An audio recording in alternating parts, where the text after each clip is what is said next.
চিনলি না, না রে বোকা পাখি আপন চিনলি না।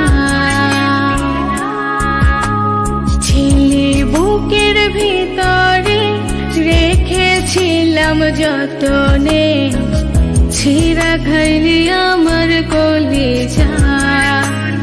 ও রে বোকা পাখি আপন চিনলি না।